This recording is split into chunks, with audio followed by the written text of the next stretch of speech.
Assalamualaikum dan selamat sejahtera diucapkan kepada Cikgu Aina dan rakan sekelas.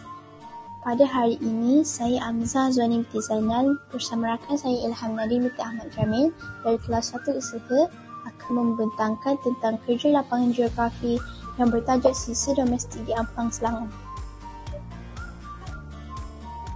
Melalui peluang keemasan ini, saya Amizah Zuani binti Zainal dan Ilham Nadim binti Ahmad Jamil ingin merakamkan jutaan terima kasih dan setinggi-tinggi penghargaan kepada guru bimbingan saya iaitu Cikgu Aina binti Julkarim kerana telah banyak memberikan saya tunjuk ajar dan bimbingan sehingga kini. Selain itu, penghargaan dan terima kasih juga ditujukan kepada ahli keluarga saya yang banyak membantu dan tidak jemu memberi tunjuk ajar kepada saya. Tidak lupa juga kepada rakan saya yang banyak membantu saya menyiapkan kerja khusus ini dengan jayanya.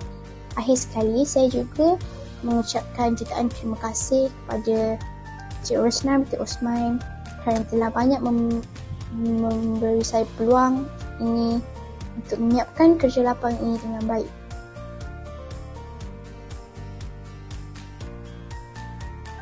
Untuk pendahuluan, sisa domestik boleh didefinisikan sebagai bahan buangan yang terdiri daripada pepejangan cecair. Bahan buangan ini kebanyakannya terdapat di kawasan perumahan. Antara contoh bahan buangannya ialah sisa makanan, aluminium, logam, kertas, botol plastik dan minyak masak. Kebanyakannya bahan buangan ini terjadi daripada aktiviti harian manusia dan selebihnya tindak balas semula jadi alam sekitar. Sisa domestik juga mempunyai bahan-bahan yang boleh dilupuskan atau tidak boleh dilupuskan.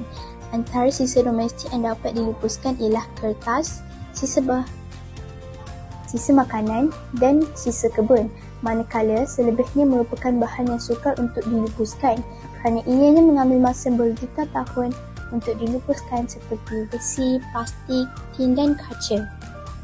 Hampir 37,890 tan sisa domestik seharian yang ditempatkan di tapak pelupusan sampah. Hal ini kian membimbangkan kerana populasi penduduk semakin bertambah. Walau bagaimanapun, kerajaan tetap mencari jalan untuk menghindari masalah ini. Dengan ini, kami akan menyatakan dan menghuraikan jenis sisa domestik yang terdapat di Ampang, Selangor. Selepas itu, kami akan mengenal pasti dan menghuraikan kesan pembuangan sisa domestik di Ampang, Selangor, dan akhir sekali kami akan menghuraikan cadangan untuk mengurangkan kesan-kesan pembuangan sisa domestik di Ampang, Selangor. Bagi kawasan kajian, kawasan ini terletak di Ampang Jaya, Selangor.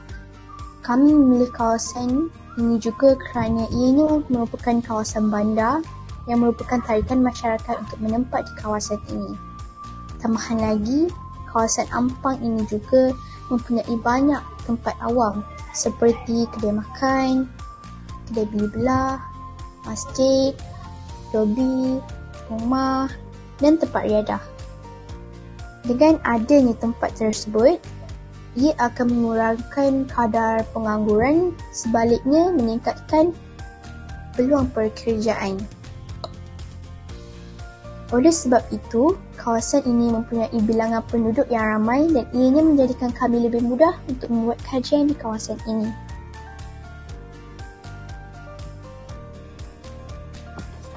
Seterusnya, bagi kaedah kajian pula, kami memilih sumber rujukan, soal selidik dan pemerhatian sebagai cara untuk mendapatkan hasil maklumat yang terbaik.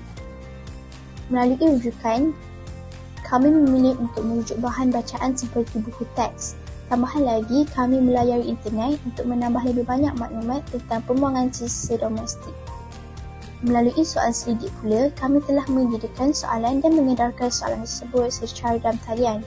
Kami juga telah mengajukan soalan ini kepada 10 orang yang terdiri daripada ahli keluarga kami sendiri sebagai masyarakat untuk memberikan pendapat tentang sisa domestik. Akhir sekali, melalui pemerhatian pula, kami telah meninjau kawasan persekitaran perumahan kajian dan membuat pemerhatian terhadap kawasan kajian. Selepas itu, kami melampirkan maklumat yang telah diperoleh berdasarkan pemerhatian yang dilakukan.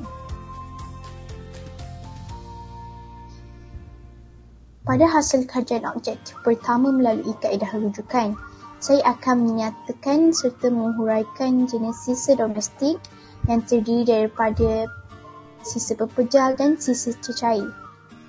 Sisa domestik juga terbahagi kepada dua bahagian, iaitu bahan organik dan bahan bukan organik. Antara contoh bahan organik ialah sisa makanan, sisa kebun dan kertas, manakala bahan bukan organik pula ialah logam, plastik dan tin aluminium.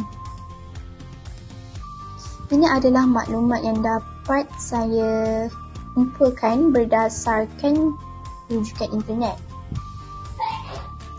Jenis sisa domestik yang terdapat di Malaysia pada tahun 2020. Setelah saya menganalisis, saya mendapati bahawa sisa makanan merupakan sisa domestik yang mempunyai peratusan yang paling tinggi sebanyak 44.4%. Sebagai contoh, ketika bulan Ramadan, terdapat segelintir masyarakat yang terlalu mengikut nafsu dengan melakukan pembaziran yang tinggi melebihi keperluan. Seterusnya, peratusan kedua tertinggi ialah sisa plastik sebanyak 12.6%. Seperti yang kita ketahui, plastik merupakan bahan atau sisa domestik yang sukar untuk dilepaskan. Walaupun pihak kerajaan telah menggalakkan penggunaan kertas berbanding plastik, tetapi terdapat juga segelintir pihak yang masih mementingkan diri dan mengendahkan amalan 3R iaitu reuse, reduce dan recycle. Hal ini secara tidak langsung akan meningkatkan peratusan sisa plastik di dalam negara kita. Antara lainnya ialah sisa kebun sebanyak 5.8%, logam sebanyak 2.7%, kertas sebanyak 8.5%, kaca sebanyak 3.3%, lapin pakai buang sebanyak 12.2% dan selebihnya ialah 7.6%.